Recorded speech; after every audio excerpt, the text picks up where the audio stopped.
we got some news. Make sure if you haven't though, if it's your first time here, not a gang. Although I'm not here to discriminate anybody that's a football fan or anybody that's a music fan, anybody that's into gambling. I'm here. Into relationships, DJ 2K Nitro. I'm here. Make sure you like, comment, subscribe. Make sure you like, comment, subscribe. Make sure you like, comment, subscribe to your boy. We gonna get right into it. I'm trying to make this quick because I want to get home. It's cold. I've been at work. I just got to one spot and I'm gonna go home soon after. So maybe this will be about 10, 15 minutes. Hopefully, I this is a continuation of the last live I did, which was my off season plans, and it's crazy. Everybody now is echoing what, and when I say everybody, all these analysts or 49er podcasters or journalists or whatever you want to call them, radio personalities, all these guys are echoing the things that I said in my life. It's crazy. It's almost like they're watching it, but I only got a handful of views, so I don't think they even watching my thing. But you never know. But I'd be going around commenting what I would do and what I would, what's going on. So if you're a 49 fan, you're gonna enjoy this. Shout out to the 49er gang. Um, but yeah, I said in my live that Sorensen, they would have moved him to special team corner. I had no inside information, I had no intel.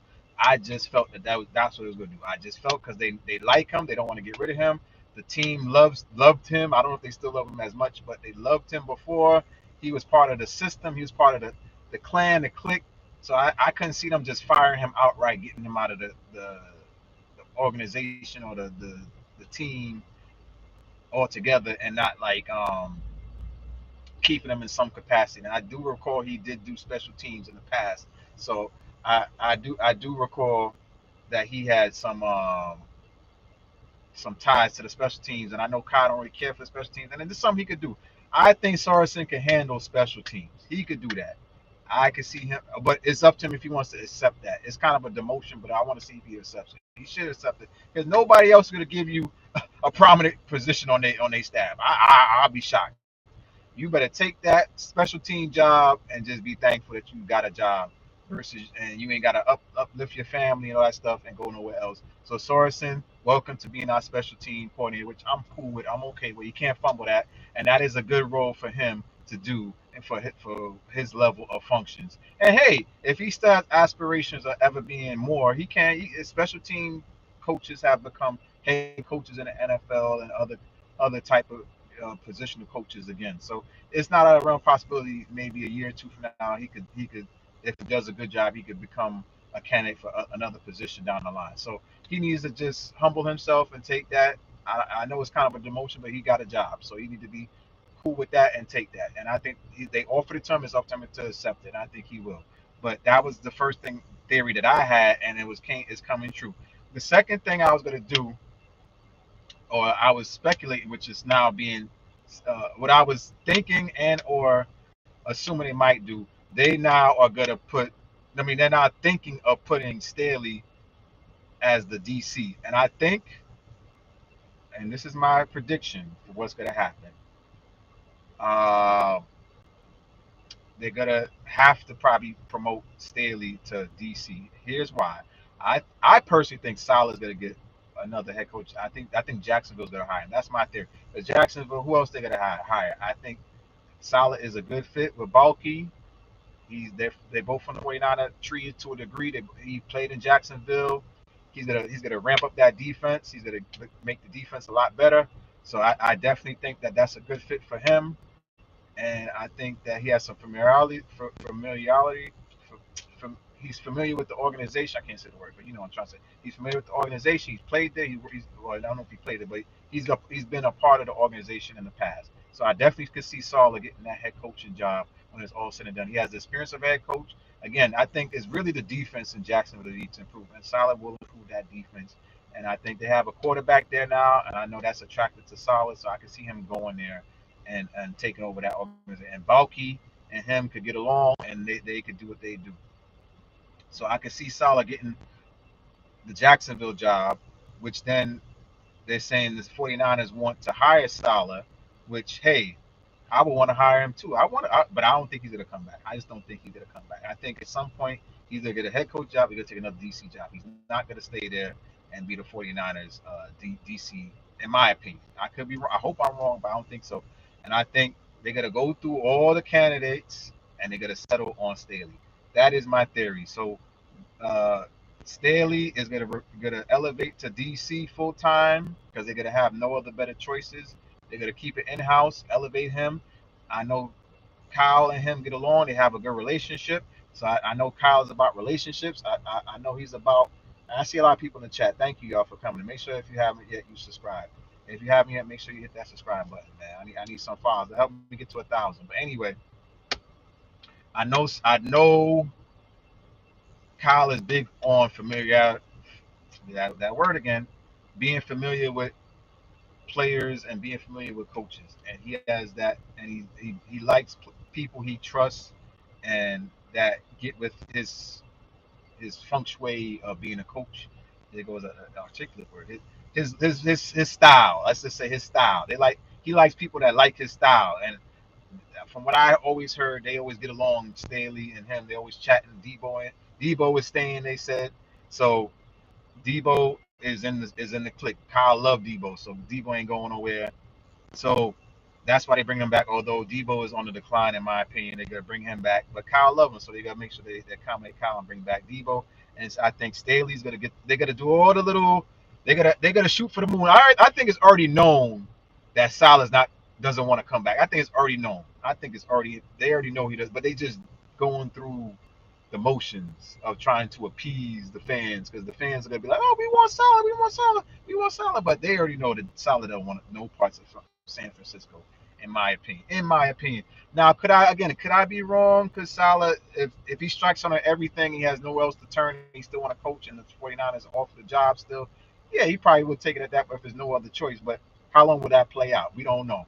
I still think again the Jacksonville will probably end up hiring Salah as their head coach, as they should. I think he's a more than competent head coach, and I probably wouldn't be surprised if they save some money in hiring him, offsetting his contract with the Jets. Thank you for subscribing, Nolan. I think, and so I, I think he's gonna get the job. I didn't. So we gotta have Staley as the DC. We're gonna have just to sum it up. We got Staley as the DC. I think that's my prediction. It's a prediction. I say it's gonna happen. Staley as the DC, which I'm gonna let that. I'm gonna explain why I'm okay with that. And Sorensen as the special teams. I'm okay with Staley being the DC. Here's why: because Kyle's on a warm seat. They have another bad season like they did this year. Next year, you could clean house. Just clean house. Get rid of everybody. Versus a DC might not even find the DC job as attractive because they already probably know Kyle's on a warm seat. So why I'm gonna uplift myself, and my family to this place, knowing that I might be looking for another place to relocate next year, unless there's somebody desperate. But they're not gonna hire nobody without experience right now. And again, like I said, Kyle is big on familiarity, having that trust in coaches, and he had a trust in Solly. He had a trust in the guy in the Texans. He had D'Amico Ryans. He had trust with him, and I know he has trust with Staley. Regardless of how we feel, Kyle gonna feel he has trust in him that he could get the job done. He was a head coach for a reason at some point. He was with the Rams. He did whatever he did to get qualified enough to become a head coach for the Chargers. So they gotta try to jazz it up and then be like, oh yeah, we tried to get these people, but they all said no, and he was the best choice. And I went. That's what's probably gonna happen, y'all. If y'all 49 fans, y'all listening, that's what's probably gonna happen. Be prepared for Staley to be the DC, and if things fall apart, they got a clean house, and I'm okay with that. Because Kyle's on a warm seat in my book. He gets one more year in my book. In my book, he gets one more year. After that, I'm done with him. I don't want nothing. I'll give him one more year. After that, I'm done, and I want all of his disciples and underlings to go. I'm gonna sum it up. Two more things. Kubiak is now the offensive coordinator. I think that's just to appease him to give him to make him more attractive on the market of head coaches when the next year wave of head coaches come around. Give him more money, give him more responsibilities.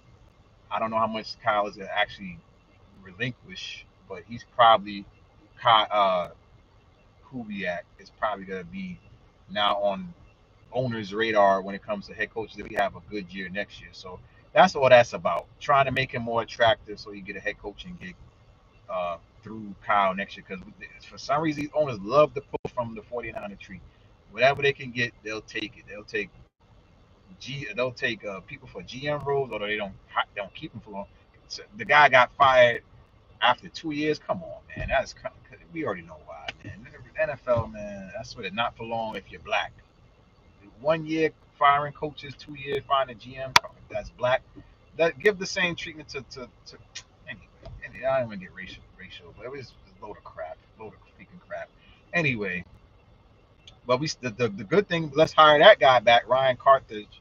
Let's hire him back, and then maybe he could take the position of Adam Peters that left to go to Commanders because Lynch needs some help. We need to get Lynch some. So hopefully you rehire that guy, and that guy comes and does a good job and helps with what John Lynch is lacking because John Lynch needs some help, in my opinion, as the GM. He can't be the decidal factor GM. We need somebody with some clue of what to do as a actual GM. So I hope Ryan Carthage comes back home to the 49ers, rehire him as assistant GM, which is a vacancy I believe is still open. So hopefully he could get that and come on back to the 40 to Niner game and then be more attractive. And hey, you never know. Another team might want to hire him down the line and we get those draft picks again by him getting hired. And then this is why this is why I would love to have him back. But the last time I'm gonna say it, I'm gonna go unless anybody has some questions to drop. Well, I don't see many people here right now, but there was people here. But anybody have questions to drop, I might answer some. But anyway, the last thing I'm gonna say is I didn't touch on was Jake Moody. What to do with Jake Moody in my all-season plan? If I would bring him back, I'm gonna bring him back, but I'm gonna bring some competitions for his behind, and let them duke it out in training camp and preseason. The two kickers, may the best kicker win. It could be Jake. It could be another guy. Because I don't want to give up on Jake. Jake does have a big leg. He does have a big leg. So I don't want to just give that away. And then God forbid another team gets him and instills confidence in him or whatever, blah, blah, blah, blah. And he ends up becoming this great kicker or decent kicker. So I don't want to just drop, cut him just yet. I'm going to keep him, bring in competition, and then let them duke it out. And then if he wins, which is Jake Moody, wins on his own, not just force him to win. He wins on his own. I'm gonna put him on a short lease. Whoever he was duking with, if it was close, if I could sign him to the practice squad, I'm gonna have that kick on the practice squad. If I can't, I'm gonna still make sure I sign a kicker to the practice squad that I like. And if Jake Moody up, Jake Moody up out of here, boy. He's gonna have a short lease, meaning 1 or 2 games max.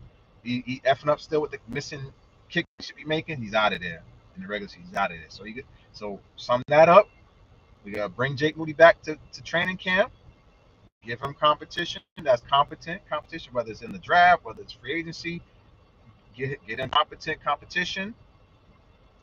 Let them duke it out as kickers. Let the best kicker win. If Moody wins, but he's still effing up in the regular season, short leash, 1 to 2 games max to F up, he's out of there. And it don't matter when it happens. It could happen in the beginning of the year or the end of the year. We're not playing these games with him no more. We gonna cut his behind special, and then we gonna keep the guy that didn't win on standby somehow if we can, and we could put him on a practice squad. We gotta put that kicker on the practice squad and cut Jake Moody, bring the kicker up, and give him a chance. But if we do use a draft pick on a kicker, it's gonna be 6th, 7th round. Nothing higher than that. Nothing higher than 6th, 7th round. Can't do no more 3rd, 4th round kickers or punters. Can't do that no more. All them days is done. Mitch Wisnowski's on standby too, because the man always hurt. He was older when we drafted him to begin with.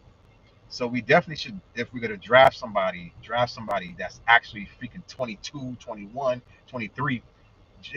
Mitch Wisnowski was like 27 when we drafted him. I'm like, he's an old guy. I think he's like 33 now, so he's already old to begin with, if I'm not mistaken. So his body's already starting to break down. But he's an okay punter. He's not a terrible punter. He's just not available. So we need somebody that's younger people. They heal fast if they get hurt, and we could draft in the 7th round, draft a punter and a kicker, and be done with that position altogether, and to be actual factual. But anyway, though, hope you like the content. DJ 2K Nitro. I just want to say these things. Get these. It's funny how y'all watching my lives, man. It's funny, but I appreciate the likes, the comments. If anybody had any questions, I see some people popped in. Anybody have some questions about the 49ers? What you guys think will happen if any 49er fans in the chat or watching the live? Definitely drop something. I'll try to answer it real fast. I'm not a 49er like insider or nothing like that. I just know ball. I know football. Okay, give it a second. I know football. I know the game. I've been a 49er fan since the early 90s. Been watching the game.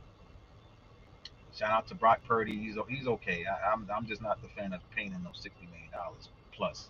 Not a fan of that. He need to take. I don't want to say no hometown discount because he's been underpaid. He need to take 50 to 53 million max and be okay with that. No 60 million or even that. Even 53 is a push. That's me settling on that number. But we need to have a lot of clauses, a lot of outs. Maybe with incentives, it could get to 60 million if he does a whole bunch of shit.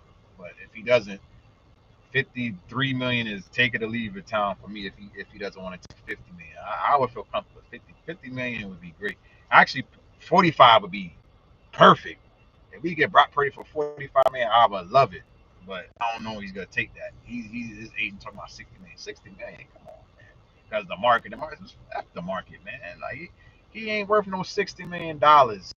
He's not that type of quarterback, man. He got the arm strength, and he's been turnover prone in the fourth quarter. So I'm not paying no $60 million for no guy that you then with paying him $60 million at times he's gonna have to put the team on his back. No, you don't want to do that. You want to have him at a comfortable number so that you could put better players than him around him at skill positions. You could have a wide receiver that's really good. You could still have a running back that's pretty good if he's at a decent rate. But you have him at 60 million. Oh man, he's not good enough to carry this team. He's just not talent. He just doesn't have the talent and he's no Josh Allen.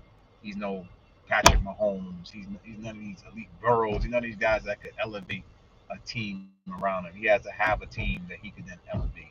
I mean, they elevate him. But anyway, though, I didn't want to talk your ears off. Shout out to those that like. Shout out to my new subscribers, man. I'll be back if y'all want me back. I'll give some more takes. Be safe, y'all. Peace. 2K out.